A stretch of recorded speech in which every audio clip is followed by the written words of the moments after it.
Shalom. I'm going to give all praises, glory, and honor to Yahweh, Ba'ashim, Yahushai, Ba'ashim, Rakakadash. I'm going to send forth double honors to the apostles and the elders of Great Millstone of Woodwell. Shalom wa barakim, Lahab, peace and blessings to the elect. Alright, Lord's will, this be an edifying video. Okay, and I'm going to go ahead and get the account of Elijah. Alright, I'm going to go ahead and read that. And regarding the false prophets and Elijah showing his power in the Lord, I'm going to get that, and I'm going to get a couple scriptures, and Lord's will is edifying. So this is 1 Kings 18.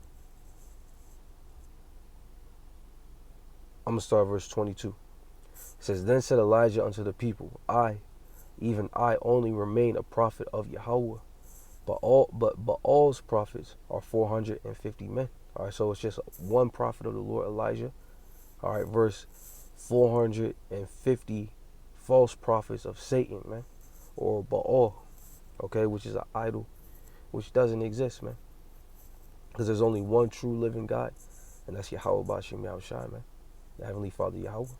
And he gets to him through his only begotten Son, Yahushai, because the Lord said, This is my beloved Son, in whom I am well pleased, hear ye him.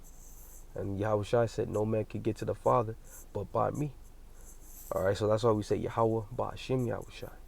All right, verse 23, it says, Let them therefore give us 2 bullocks, and let them choose 1 bullock for themselves, and cut it in pieces, and lay it on wood, and put no fire under. And I'll dress the other bullock, and lay it on wood, and put no fire under. And call ye on the name of your gods, and I will call on the name of Yahweh, and the power that answereth by fire, let him be the Most High. And all the people answered and said, It is well spoken. All right, so Elijah was like, Look, all right, we're gonna see who's the true God, man. All right, we're gonna pray to our God, and whoever answers by putting the bullock on fire is the true power, man. And everyone agreed to the challenge. All right, verse 25. And Elijah said unto the prophets of Baal, Choose you 1 bullock for yourselves, and dress it first, for ye are many, and call on the name of your gods, but put no fire under. And they took the bullock which was given them, and they dressed it, and called on the name of Baal from morning even unto noon, saying, O Baal, hear us. But there was no voice, nor any that answered. And they leaped up upon the altar which was made. And it came to pass at noon that Elijah mocked them and said, Cry aloud, for he is a god. Either he is talking, or he is pursuing, or he's in a journey, or peradventure he sleepeth and must be awake. All right, so Elijah was mocking them. He's like, Look, man, here it is, you're calling upon your gods. And what? Nothing is happening. Nothing is taking place. All right, so he must be taking a nap. He must be asleep. All right, so that's Elijah mocking them. Verse 28 says, And they cried aloud and cut themselves after their manner with knives and lancets, till the blood gushed out upon them. And it came to pass, when midday was past, and they prophesied unto the time of the offering of the evening sacrifice, that there was neither voice nor any to answer, nor any that regarded. All right, so it got to the point where these heathens, these reprobate heathens, started cutting themselves, man. All right, to try to get the bullock to catch on fire. All right, but nothing happened. And Elijah said unto all the people, Come near unto me. And all the people came near unto him. And he repaired the altar of the Lord that was broken down. And Elijah took 12 stones, according to the number of the tribes of the sons of Jacob, unto whom the word of the Lord came, saying, Israel shall be thy name. And with the stones he built an altar and the name of the Lord, and he made a trench about the altar, as great as would contain, Slakia says, as great as would contain 2 measures of seed. It says, And he put the wood in order, and cut the bullock in pieces, and laid him on the wood, and said, Fill 4 barrels with water, and pour it on the burnt sacrifice and on the wood. All right, so Elijah, not only did he made his challenge harder. All right, he poured water on the actual bullocks. All right, because he's trying to make it catch on fire, but he actually put water on it. All right, to prove the power of Yahweh Ba'ashim Yahushai, to really show his power. Verse 34 says, And he said, Do it the second time. And they did it the second time. And he said, Do it the third time. And they did it the third time. And the water ran round about the altar, and he filled the trench also with water. So he poured water all over, all right, the altar. It says, and it came to pass at the time of the offering of the evening sacrifice that Elijah the prophet came near and said, Yahweh, Allah, power of Abraham, Isaac, and of Israel, let it be known this day that thou art the power in Israel, and that I am thy servant, and that I have done all these things at thy word. Hear me, O Yahweh, hear me, that this people may know that thou art the Lord power, and that thou hast turned their heart back again. Then the fire of Yahweh fell and consumed the burnt sacrifice and the wood and the stones and the dust and licked up the water that was in the trench. All right, so he called on the name of the Lord. All right, and it caught on fire, man. It even caught the water. It said it licked. It says it licked up the water that was in the trench. So even the water didn't affect the fact that it caught on fire, man. All right, showing you the power of the Lord, man. Okay, and the scriptures say, let me get that, Romans. All right, Romans 15:4 says, whatsoever things were written aforetime were written for our learning, that we through the patience and comfort of the scriptures might have hope. All right, so these accounts, like we just read in Kings of Elijah, all right, gives us hope, and it gives us understanding that stuff like that is about to occur in these days, man. All right, because Yahweh Shem Yahushai, okay, is about to be known in the planet Earth.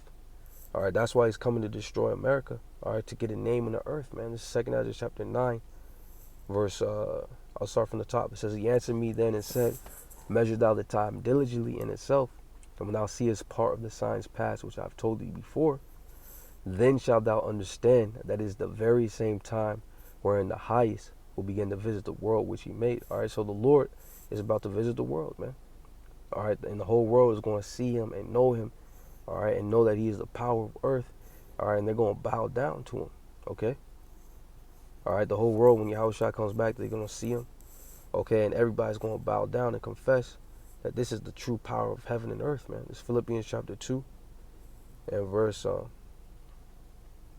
going to start at verse 9. It says, wherefore Yahweh also have highly exalted him and given him a name which is above every name. Verse 10, that at the name of Yahushua every knee shall bow, of things in heaven and things in earth and things under the earth, and that every tongue should confess that Yahushua Mashiach is Lord, to the glory of the Most High, the Father, Yahweh the Father. All right, so everyone's going to bow down to the Lord, man. All right, these different idols, these different philosophies, these different vain, deceitful things that the heathen are into and 2/3 of our people are into, is about to be done away with completely, man, at the return of our Lord, Yahweh Shem Yahushai, man. All right, this is 2 Corinthians chapter 10. I'm going to read verse 5. I'll start at 4. It says, for the weapons of our warfare are not carnal. It says, but mighty through the Most High to the pulling down of strongholds. And what are the strongholds? These different vain idols, man.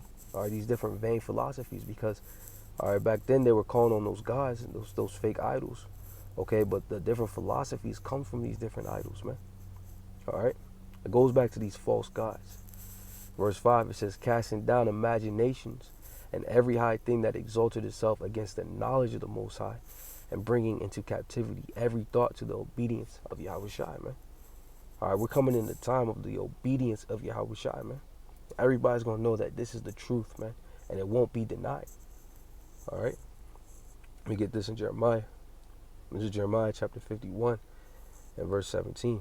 It says, every man is brutish by his knowledge.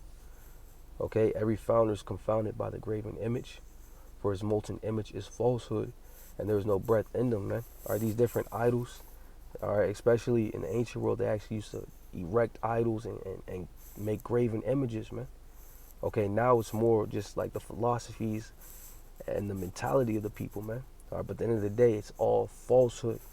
It's vanity. It says there's no breath in them. I mean, it's not alive. Whereas our power, Yahweh, by Hashem Yahushai, all right, is the living God. All right, he's alive, he's true, he's real. And you know that he's true because all of his words are coming to pass, man. They're being fulfilled. Let me get that real quick. This is the book of Isaiah, chapter, I believe it's 34. Let me see. Yep, and 16, it says, seek ye out the book of the Lord and read. No one of these shall fail, none shall want her mate. For my mouth it hath commanded, and his spirit hath gathered them. All right, the book of the Lord is the Holy Scriptures. And you're supposed to read it because the Scriptures say, blessed is he that readeth, man. All right, because this knowledge is what's going to give us salvation, man. Okay, but it says none one of these shall fail, meaning all the prophecies that is written will come to pass and already came to pass. Okay, and none shall want or mate. Nothing's comparable. Okay, to the holy scriptures. No other book is prophetic on the earth. This is the only prophetic book on the earth. All right, it's Jeremiah 51:18. It says they are vanity, the work of errors. In the time of their visitation, they shall perish. So when the Lord visits the earth, like we read in 2nd Ezra, the 9th chapter, man, these different idols is going to perish, man, because they are vanity. Verse 19, it says the portion of Jacob is not like them. See, Yahweh is the portion of Jacob. Yahweh Ba'ashem Yahushai, the true power of heaven and earth. Okay, he's not like these idols because he's real. He's alive. It says, for he is the form of all things. See, Yahweh Ba'ashem Yahushai created everything that you see and don't see. All right, it says, and Israel is the rod of his inheritance. The Lord of hosts is his name. All right, now let me go ahead and get this. And I'm going to close out on this.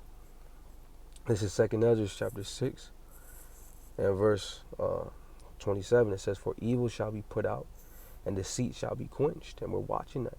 Okay, the more and more that this wisdom and knowledge grows, the closer that the Lord comes to the earth, the more evil is being put out. Verse 28, it says, as for faith, it shall flourish. Corruption shall be overcome. And the truth, which have been so long without fruit, shall be declared. And that's what's happening. The truth is being declared. Okay, these different falsehoods, these different philosophies, these different idols, all right, these different vain ideas. Okay, it's being casted down, it's being destroyed. And the only truth, the only one truth in the earth is growing, it's flourishing. All right, so Lord's will is edifying. Kohala, Yahweh, Ba'ashem, Yahushai, Ba'ashem, Rakakadash. Double honors to the apostles and the elders of great mills on the rule well. Shalom wa barakim la bakarim. Peace and blessings to your elect. Shalom.